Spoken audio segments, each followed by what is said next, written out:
Hi అండి. అందరికీ నమస్తే. నేను మీ గీత. భార్యతో రెండో పెళ్లి పార్ట్ 10.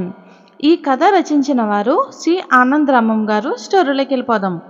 జానీ నన్ను పెళ్లి చేసుకుంటానన్నాడు. వాళ్ళకి డబ్బు ఉందంట, అతనికి చదువు కూడా వస్తుందంట. బోలెడు మంది అమ్మాయిలతో తిరిగినా నన్నే పెళ్లి చేసుకోవాలని అనిపిస్తుందంట. వివేక్ ముఖం పాలిపోయింది. మంచిదే కదా అని అన్నాడు వివేక్. ఏంటి మంచిది? అదే జానీని పెళ్లి చేసుకోవటం.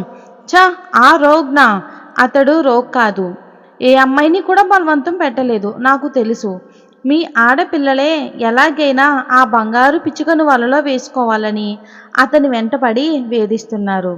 అంటే అతడి తప్పు లేదంటారు? లేదు, ఖచ్చితంగా లేదు. అయితే నేను అలా తిరిగితే తప్పు లేదంటారా? అనను, అలా అనను. నువ్వు తిరిగితే ఖచ్చితంగా తప్పే అని అంటాను. ఆడదానికి ఒక రూలు, మగవాడికి ఒక రూలునా? తప్పదు. సృష్టి క్రమం అలా ఉంది. అంటే ఆడదాన్ని ప్రకృతి మాతృత్వం విధించింది కనుక కరెక్ట్. మాతృత్వం అంటే ఏంటి? సృష్టి శక్తిని గ్రహించడం. అలా గ్రహించే శక్తి ఆడదానికి మాత్రమే ఉంది. మగవాడు సృష్టి శక్తిని విడుదల చేస్తాడు.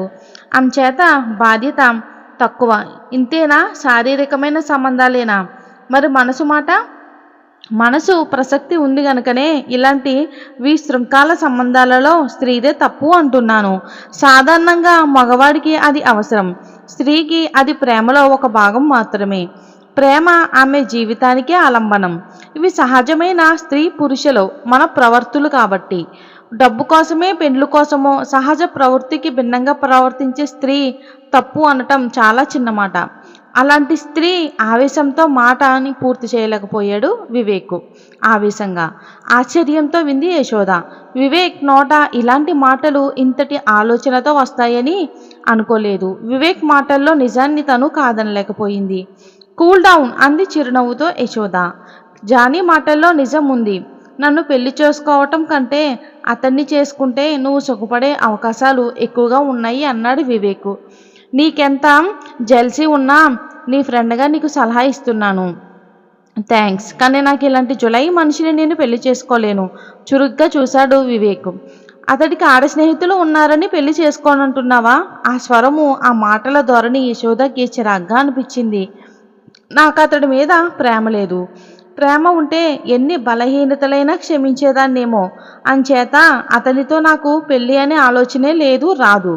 వివేక్ కళ్ళు మెరిశాయి. అమ్మయ్య అనుకుంది యశోద. అప్పుడు అడిగింది రెండోసారి. ఉదయం నాతో అన్నారు ఏదో చెప్తానని. మిమ్మల్ని మోటార్ సైకిల్ మీద రావద్దని అన్నారు. అందుకు కారణం? ఆగాడు, గొంతు సవరించుకొని. చాలా నర్వస్గా ఫీల్ అయ్యాడు. నాకు ఆడపిల్లలతో మాట్లాడటం అలవాటు లేదు. చనువుగా ఉండటం అస్సలు తెలియదు. అంతేకాదు, ఆడపిల్లలు మరీ దగ్గరకు వస్తే నాకు చేతులు వణుకుతాయి. నేను ఇంతకు ముందు ఏ ఆడపిల్లని మోటార్ సైకిల్పై కూర్చోబెట్టుకోలేదు. మొదటిసారిగా నిన్ను ఎక్కించుకుంటే నా చేతులు వణికితే నువ్వు కింద పడిపోయి నీకు దెబ్బలు తగిలితే? యశోద తెల్లబోయింది వివేక్ మాటలకి. అతన్ని చూసి విరగబడి నవ్వింది. ఏదో పెద్ద రిలీఫ్ పొందినవాడులా అతను నవ్వాడు. వివేక్ తల్లి ఎదుట కృష్ణాజనం మీద కూర్చున్నాడు. ఆవిడ పూజ పూర్తి చేసి నమస్కారం చేసి లేస్తుంటే తను దేవుడికి దండం పెట్టాడు వివేక్. నవ్వింది ప్రసూన. ఆవిడ పూర్తి పేరు జ్ఞాన ప్రసూనంబ. అందరూ ప్రసూన అని పిలుస్తారు.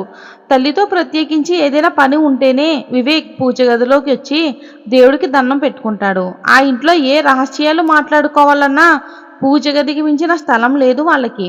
ఏం కావాలి అని అడిగింది ప్రసూన. ఆ రోజు మన ఇంటికి వచ్చింది చూడు, ఆ అమ్మాయి గుర్తుందా? నువ్వు పెళ్లి చేసుకోవాలనుకున్నావు ఆ అమ్మాయా? అవును. నాన్నగారితో మాట్లాడమంటావా? వద్దు. ఆవిడ కళ్ళు పెద్దవి చేసి చూసింది. అదేం? నాన్నగారికి నువ్వు చెప్పడం, ఆయనను ఒప్పించడం, ఈ తతంగాలన్నీ ఏమీ వద్దు. ఆయనకేమీ చెప్పకుండానే రిజిస్టర్ మ్యారేజ్ చేసుకుంటాను. నువ్వు ఆశీర్వదించు చాలు. వివేక్, ఇలా అయితే ఎలా? నాన్నగారికి చాలా కోపం వస్తుంది. అవును వస్తుంది, కానీ పెళ్ళి అయిపోయాక ఏమీ చేయలేరు. అంటే నాన్నగారి సంగతి నీకంటే నాకే బాగా తెలుసు. ఆయనకి ఇష్టం లేని పని ఇంట్లో జరగడానికి వీల్లేదు. ఈ అమ్మాయిని పెళ్లి చేసుకోవటం నాన్నగారికి ఇష్టం ఉండదని నీకు నాకు తెలుసు.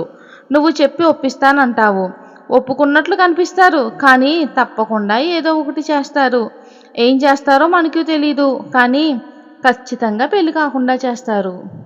వివేక్ తన తండ్రితో తన ప్రేమ గురించి చెప్పాడా లేదా? యశోదకి వివేక్కి పెళ్లి జరిగిందా అనేది మనం నెక్స్ట్ పార్ట్లో తెలుసుకుందాం. స్టోరీని కంటిన్యూ ఫాలో అవ్వండి. Thanks for watching friends. రేపటి స్టోరీలో మళ్ళీ కలుద్దాం. అండ్ సబ్స్క్రైబ్ చేయడం మర్చిపోదు. పక్కనే ఉన్న బెల్ ఐకాన్ని క్లిక్ చేయండి.